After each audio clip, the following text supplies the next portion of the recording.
इधर रियू की ड्राइविंग देखकर चेसंग को डर लग रहा था, लेकिन रियू उसे बिंदास रहने के लिए कहती है। कुछ घंटों की ड्राइविंग के बाद वो लोग स्टूडियो पहुंच जाते हैं, जहाँ तेही उन्हें रिसीव करती है। चेसंग के पैर की हालत देखकर उसे चिंता होती है, लेकिन साथ ही वो रियू को देखकर खुश भी होती है। वो रियू को भी अंदर आने के लिए कहती है और चेसंग को चलने के लिए मदद करती है। रियू को ये जगह बहुत पसंद आती है। वहाँ तेही ट्रेडिशनल मसाले और सॉसेज आदि भी बनाती थी अपने पड़ोस की ग्रैंड मास की मदद से। आज वो सोयाबीन पेस्ट बनाने वाली थी, जिसके लिए उसे और कुछ लोगों की जरूरत थी। इसलिए आज ही के दिन उसने सभी को बुलाया था, ताकि वहाँ की ग्रैंड मास के साथ चेसंग की टीम भी उनकी मदद कर सके।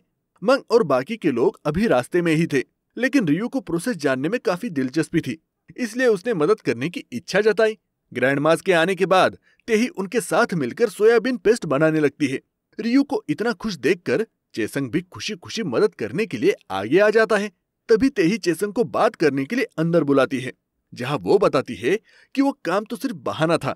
वो वास्तव में चेसंग से दोबारा मिलना चाहती थी, इसलिए वो चेसंग के ऑफिस गई थी ताकि वो उनका रिश्ता ठीक कर सके। चेसंग उसका कोई जवाब नहीं देता, इसलिए तेही कहती है, इस बारे में बाद में बात करेंगे, अभी काम पर फोकस करते हैं।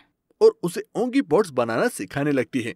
रियू को वॉशरूम जाना था, इसलिए ग्रैंडमा उसे रास्ता दिखाती है। वॉशरूम उसी दिशा में था जहाँ चेसंग पॉट बना रहा था, इसलिए रियू उसे बाहर से पॉट बनाते हुए देख पाती है और देखने लग जाती है।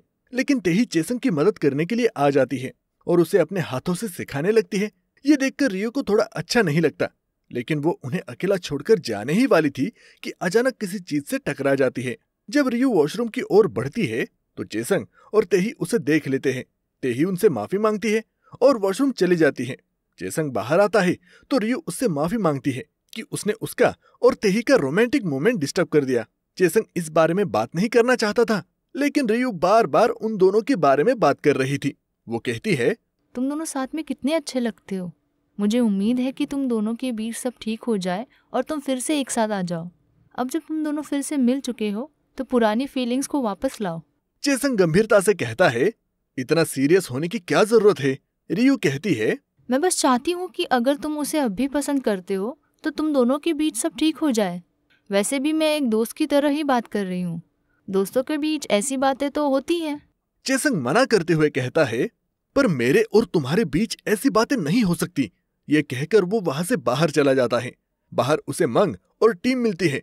वो कहता है कि उसे बाहर थोड़ी हवा खाने जाना है और वहां से चला जाता है। इस दौरान मंग और टीम भी उनके मदद के लिए आ जाती है। चेसंग एक पेड़ के नीचे बैठकर सोचने लगता है और याद करता है कि जब रियू ने कहा था कि वो अभी भी अपने एक्स बॉयफ्रेंड को भूल नहीं पाई है, वो इस बात को लेकर दुखी था। इस बीच पैरामेडिक टीम को एक इमरजेंसी कॉल का लोकेशन मिलता है, जहाँ एक बच्ची बेहोश हो गई थी और उसे तेज बुखार था। ये वही बच्ची थी जो पार्क में मिली थी और बेहोश होने से पहले उसने 119 पर कॉल किया था। मॉम उससे बात करने की कोशिश करती है और बच्ची अपना नाम योंदो बताती है, लेकिन नाम बताने से पहले ही वो बेहोश हो जाती है। मॉम उसे जल्दी से अस्पताल ले जाती है। इधर रियू एक भारी जार को हटाने में मदद कर रही थी, लेकिन पत्थर से टकराने के कारण ट्रॉली से वो जार गिरकर टूट जाता है और पूरा सोयाबीन पेस्ट जमीन पर फैल जाता है। ये देखकर चेसंग भागकर आता है और रियू को डांटने लगता है, अगर तुम्हें चोट लग जाती तो क्या तुम कोई भी काम ध्यान से नहीं कर सकती? जब अपना ख्याल रख नहीं सकती तो ऐसे काम करने की क्या जरूरत है? रियू कहती है, ये पेस्ट कितनी मेहनत से बनाया गया था, सब बर्बाद हो गया। वो पेस्ट उठाने में मदद करने जाती है, लेकिन चेसंग उसे मना करते हुए कहता है, और कोई परेशानी खड़ी करने की जरूरत नहीं है। तेही चेसंग को शांत कराती है और रियू को अपने कपड़े बदलने के लिए देती है। चेसंग को वास्तव में रियू की फिक्र थी, इसलिए उसने ये सब कहा था, लेकिन रियू को चेसंग पर गुस्सा आ रहा था क्योंकि उसने सभी के सामने उसे डांटा था। दूसरी ओर दानहो को हाउस होल्ड बताती है कि उसकी बेटी घर से गायब है। दानहो भागकर आता है तो हाउस होल्ड बताती है कि पड़ोसी ने पैरामेडिक को देखा था जो योंदू को अस्पताल लेकर गए थे। दानहो भागकर अस्पताल पहुंचता है और मोम को योंदू के हाथ में वही 4 पत्तों वाला फ्लोर लीफ मिलता है। तभी दानहो योंदू का नाम पुकारते हुए आ जाता है, जिससे मोम समझ जाती है कि योंदू दानहो की बेटी है। मोम दानहो को बहुत डांटती है कि वो बीमार बच्ची को घर में अकेला छोड़कर क्यों चला गया। योंदू को होश आने के बाद उसे जनरल वार्ड में शिफ्ट किया जाता है। वो मोम से कहती है, मेरे डैड को मत डांटो, मुझे वो लोग बिल्कुल भी अच्छे नहीं लगते जो मेरे डैड को डांटते हैं। मैं आपसे अब बात नहीं करूंगी और आप भी मुझसे दोबारा मत मिलना। उसके बाद उसे वहां से ले जाया जाता है। रियू ड्रेस चेंज करके आ जाती है और वो तेही से माफी मांगती है कि उसकी वजह से इतनी मेहनत से बना पेस्ट बर्बाद हो गया। तभी बारिश होने को थी, इसलिए रियू कहती है कि वो उन सब के लिए कुछ खास खाना बनाएगी। रियू खाना बना लेती है जो सभी को बहुत पसंद आता है, लेकिन चेसंग अब तक नहीं आया था। रियू के पूछने पर मंग बताता है कि वो हवा खाने गया था और पता नहीं कहाँ घूम रहा है। उसका फोन भी स्विच ऑफ है। मंग कहता है कोई बात नहीं, भूख लगेगी तो खुद आ जाएगा। खाना खाने के बाद रियू बर्तन धो रही थी, तेही उसकी मदद करने आ जाती है, पर रियू कहती है थैंक यू, लेकिन रॉक पेपर सीजर में हारने की वजह से बर्तन धोना मेरा काम है, और वैसे भी आज मैंने तुम्हारा बहुत नुकसान कर दिया, मुझे उसका भुगतान करना चाहिए। तेही मुस्कुराते हुए कहती है मेरी एक सौंगी पॉट की कीमत लाखों में है। इस पर रियू जवाब देती है तो मुझे अपना अकाउंट नंबर दे दीजिए, मैं पैसे दे दूंगी। फिर तेही कहती है कोई बात नहीं, तुमने हमें इतना अच्छा खाना खिलाया, मुझे इसकी रेसिपी चाहिए, यही काफी है। इस पर रियू कहती है जरूर, मैं सिखा दूंगी। इधर दान हो योंदू से माफी मांगता है कि वो उसे अकेला छोड़कर गया था। योंदू कहती है इसकी कोई जरूरत नहीं है, डैड ने तो मुझे पहले ही सिखाया था कि अगर बुरे लोग मिले तो 112 पर कॉल करना और बीमार हो तो 119 पर, इसीलिए चिंता मत करो, मैं ठीक हूँ और मुझे माफ करना, मैंने आपका लाया हुआ क्लोवर पसंद नहीं किया। इधर तेही रियू को सारे सौंगी पॉट्स दिखाती है और बताती है कि उसने ये काम कैसे शुरू किया और पॉट्स बनाना उसे इतना पसंद क्यों है। ये उसका सपना था और इसलिए उन्हें बनाते समय उसे बहुत खुशी मिलती है। रियू का खाना उसे इतना अच्छा लगा था कि वो तारीफ करती नहीं थक रही थी। इससे रियू को भी खुशी मिलती है।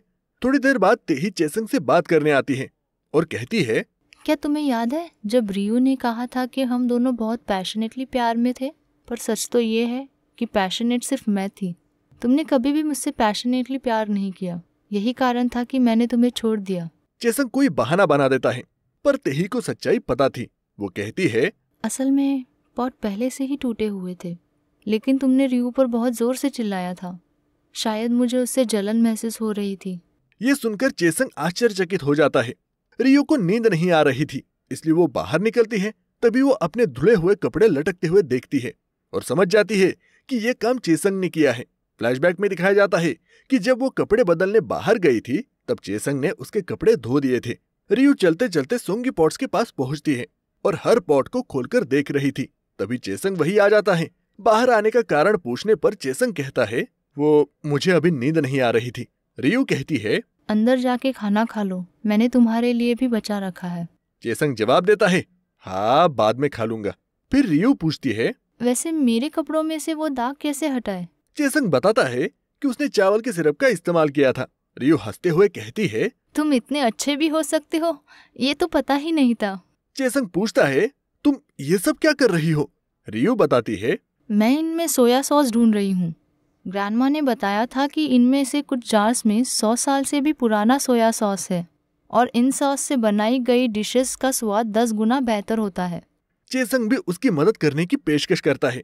रियू कहती है जो सबसे ज्यादा गाढ़ा और तेज महक वाला होगा वही सोया सॉस है। दोनों ढूंढने लगते हैं और थोड़ी देर बाद रियू को मिल जाता है। वो सोया सॉस इतना साफ था कि उसमें चांद तारे नजर आ रहे थे।